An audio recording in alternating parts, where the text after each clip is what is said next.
রাতের আধারেই ড্রোন হামলার শিকার হয়েছে গাজায় ত্রাণবহনকারী জাহাজ গ্লোবাল সুমুদ ফ্লোটিলা জিএসএফ। মঙ্গলবার তিউনিশিয়ার উপকূলে ড্রোন হামলার কারণে শিপে আগুন ধরে বলে জানিয়েছে জাহাজ পরিচালনাকারী কর্তৃপক্ষ। কোনো হতাহতের ঘটনা না ঘটলেও হামলার পেছনে ইসরায়েলকে দায়ী করছে জাহাজের কর্মীরা।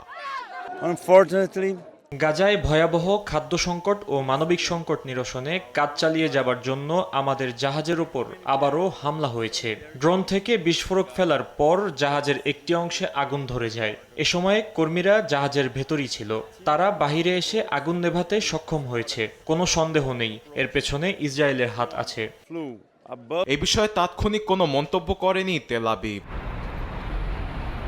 এদিকে ড্রোন হামলার ঘটনা অস্বীকার করেছে তিউনিশিয়া। দেশটির ন্যাশনাল গার্ডের মুখপাত্র জানান, ড্রোন হামলার কোনো ধরনের প্রমাণ পাওয়া যায়নি। তদন্তের পর লাইটার অথবা সিগারেটের আগুন